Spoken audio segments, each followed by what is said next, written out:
Eu sou José Antônio Paganotti e hoje vamos conversar sobre a unidade 1 da disciplina Tópicos Especiais de Administração.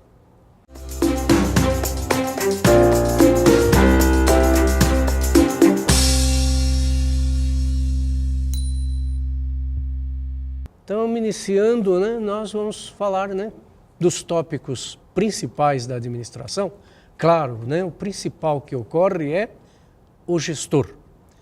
E quando falamos de gestão, no nosso slide número 1 aqui, nós vemos a pirâmide organizacional.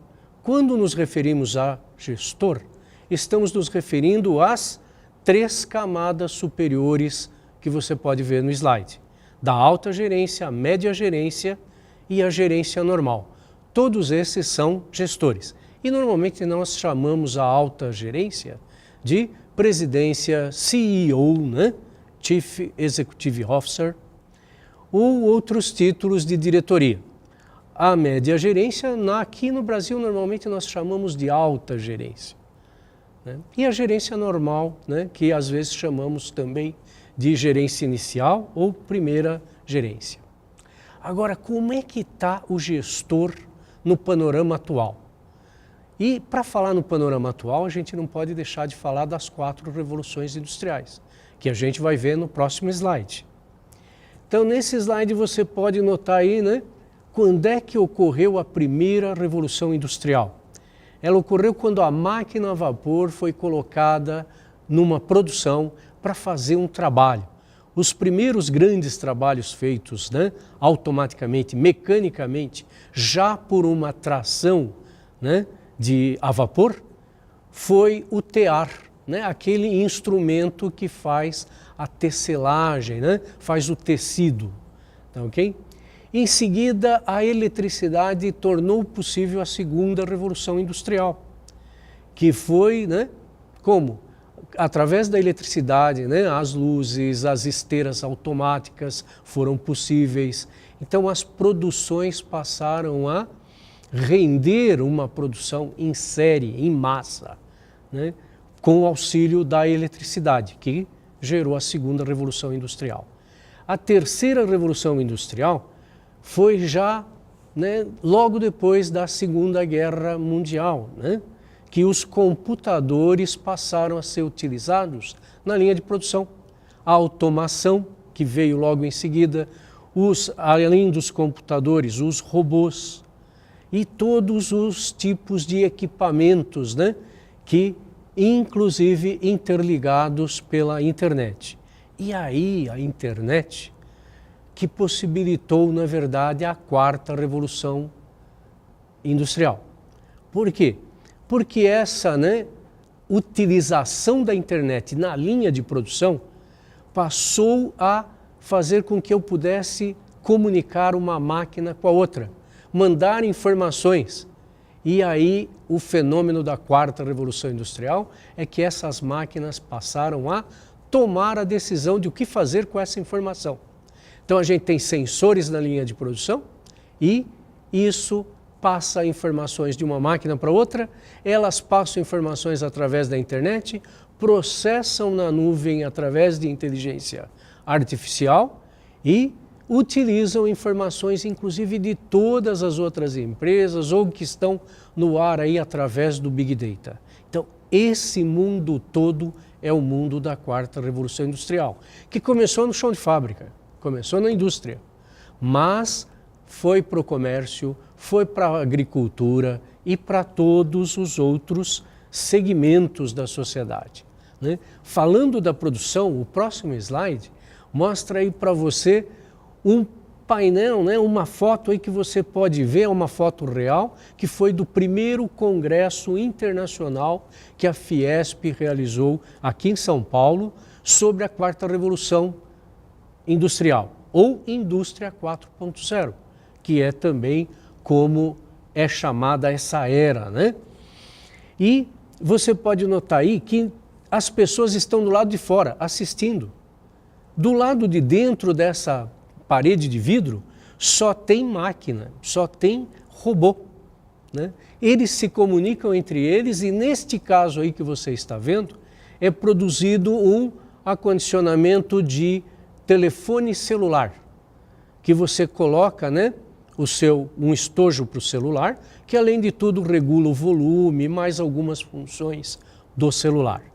Então você escaneia eletronicamente o seu celular, passa as informações para um computador central, ele vai, né, usinar uma peça que vai fazer o estojo desse, né, vai programar algumas coisas para ter as funções que vão interagir com o seu celular. Você pode escolher as cores desse estojo em 3 cores, pode gravar seu nome e alguma mensagem para identificar o seu celular, né, o seu porta-celular, e mais algumas funções que você pode determinar. Tudo isso, a única interferência humana é você colocar o celular para ser escaneado, retirar o celular e ir lá no fim da linha de produção e pegar o seu estojo prontinho para acondicionar o seu celular. Então, só, né, como falamos agora há pouco, só a indústria, só a manufatura, só a fábrica mudou? Não, na verdade, todos os serviços, todas as produções, que quando não são fábrica nós chamamos de operações, mudaram, né? Para ter uma ideia, o próximo slide, né, começa com uma pergunta: como é que será, né?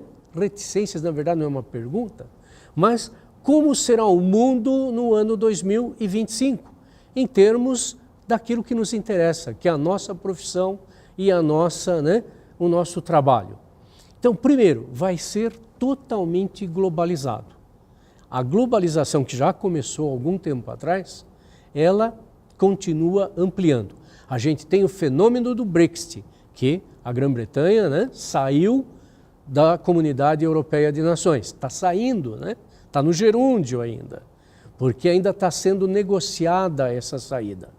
Mas não é a tendência é se agruparem, né, as nações, os blocos comerciais e o mundo inteiro realmente ser globalizado. Essa tendência, né, é irrefreável, é imutável, né, e não tem volta. Então, a nossa escolha é ver como é que nós vamos participar dela. Que mudanças a Revolução Industrial vai provocar? Você vê aí no slide, né, carros autônomos, os óculos, que aqui no Brasil a gente tem, né, bastante mania de falar os óculos do Google, né, que é o mais popular. Mas tem uns óculos como esse que você vê no slide, que transmite, são 2 telas ou uma tela e com transparência ou sem transparência, para você verificar como se fosse uma tela de projeção. E o seu computador todinho está no seu óculos. Na verdade, você só tem o sensor. Vem tudo através da nuvem e da internet. Todo o processamento é feito em nuvem, nas centrais, né, de processamento, ou através, né, de outros computadores. Passado para o seu óculos só o que te interessa. Você pode fazer dele como se fosse uma tela de televisão ou de computador com todas as funções que tem ali. E ainda pode projetar no para-brisa do carro, porque você não vai estar dirigindo, é um carro autônomo, né? E você pode manipular, né, com as imagens que estão lá, porque a função de software vai projetar uma iluminação que permite aquele danadinho do touchscreen, que é aquele você toca na tela, movimenta e faz todas as funções, né? Então o nosso gestor, ele vai começar a gerir a empresa assim que ele sai de casa, já do carro dele, né? E depois, no próximo slide, você vai notar que, por exemplo, como é que vão ser os candidatos a uma determinada vaga de trabalho, não importa qual. Você vê aí uma fila, né, que tem um robozinho laranja, né, um robô na frente, um ser humano aí no meio do caminho e outro robô atrás. São 4 candidatos para uma vaga de emprego. Estão numa sala virtual de algum lugar no mundo para se candidatarem a uma vaga de emprego aqui no Brasil, por exemplo. Tá ok? Aqui em São Paulo, por que não? Você vê aí também, né, robôs fazendo atendimento numa cafeteria em Tóquio. E isso já existe, isso é uma foto. não é uma montagem, né? E os drones? Você está estranhando que você está vendo um drone de chapéu em frente a um monte de bois aí, que estão olhando com cara de bobo para o drone? É porque esse drone é um peão boiadeiro, que faz a gestão da fazenda, verifica o gado, fotografa o gado, manda as fotos e através das fotos o pessoal percebe, né, se a vacina está em dia, se ele está bem alimentado, se ele precisa de água e etc, etc e tal. Certo? E os escritórios? O cara pensa que o escritório não vai mudar? Dá uma olhadinha nessa última foto da sua direita aí embaixo, né?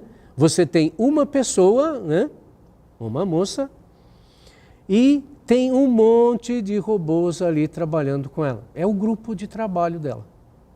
No futuro, e já em 2018, se calcula que pelo menos 3,5 milhões de pessoas vão se reportar a robôs. Estranho, né? Mas verdadeiro. Isso já começou. Esse número é só uma projeção deste início de ano, que já está acontecendo. E aí, gente, fica o desafio. Como que será o perfil do gestor nesse futuro? Ele tem que manjar de informática? Tem. Ele precisa conhecer softwares bem mais do que hoje? Sim. Como é que ele vai fazer isso? Opa, é exatamente, né, isso que nos preocupa. Hoje nós temos várias unidades, inclusive governamentais, e algumas ONGs que já estão dando, né, treinamentos específicos em Big Data, em IoT, que é a internet das coisas, né? Em toda essa manufatura avançada, ela é disposta de um monte de softwares, de um monte de hardwares específicos, vários fabricantes, né, que já oferecem esses produtos no mercado.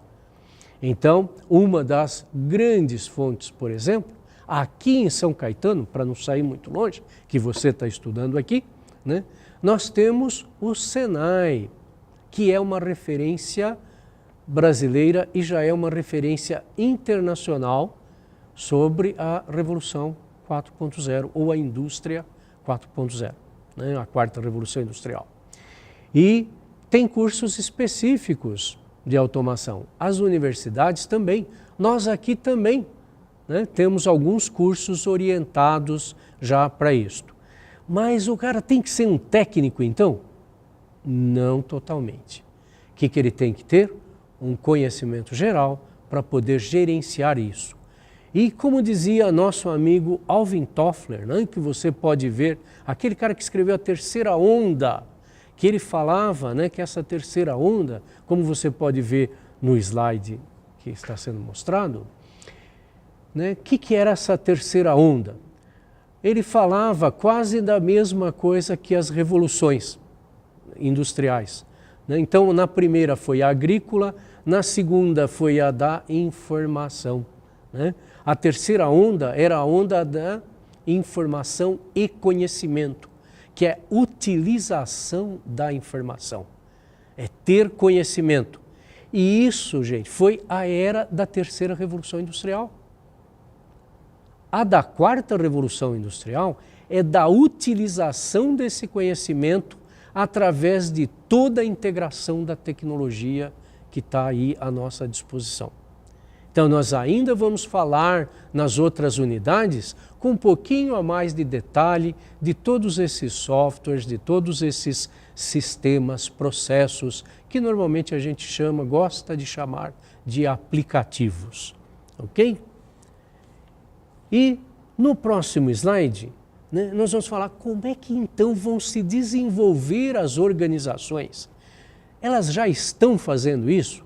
Então, a gente vai dizer para você que não está nada distante.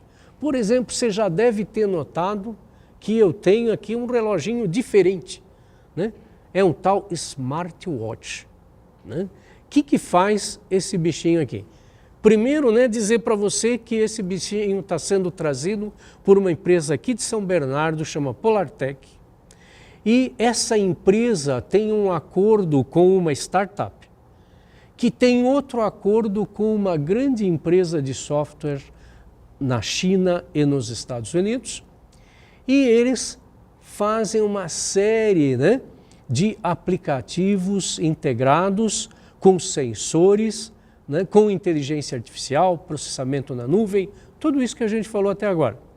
E, por exemplo, eu estou testando para eles esse smartwatch, que faz o quê? Além dele me dar a hora, claro, né? Hora, minuto, segundo, dia, cronômetro, todas as funções de relógio, né? Eu também posso setar para dizer quantos passos eu estou caminhando, quanto isso significa em metros, quilômetros, etc. e tal. Ele mede também a altitude que você está. Se você está subindo um prédio, quantos andares, etc., ou quantos metros você está, né? Mede também a sua pulsação, temperatura, né? Pressão, né, do corpo, tá certo? E pode mandar tudo isso para um centro médico. Então, sabe aquele negócio que a gente antes precisava usar, aqueles routers, aqueles aparelhos que ficavam 24 horas por dia, né? Você pode usar um deste. Além de tudo, você não precisa botar nada mais. Pode ir na piscina, pode tomar banho com ele, tudo mais, né? E você interliga com a internet, baixa uma série de aplicativos para fazer outras funções. Então, isso aqui está sendo testado para ganhar registro no Inmetro, aqui no Brasil, para poder vender no Brasil. Eu sou uma das pessoas que está testando isso. Quanto esse bichinho vai custar? A promessa é de mais ou menos 280 a 300 reais, com todas essas funções. Mede também quantidade de oxigênio no seu corpo, né? E verifica como é que está uma série de problemas de saúde que você pode ter. Pode passar direto essa informação para um centro médico que esteja te acompanhando e para o teu seguro saúde. E aí passa todas as suas informações, como é que você está. E aí não dá mais para mentir para o seguro saúde também, hein? Tem os outros inconvenientes. A unidade 1 está dividida em 2 vídeos, em 2 etapas, parte 1 e parte 2. Este é o fim da parte 1, da unidade 1. Aguardo você na parte 2 da unidade 1.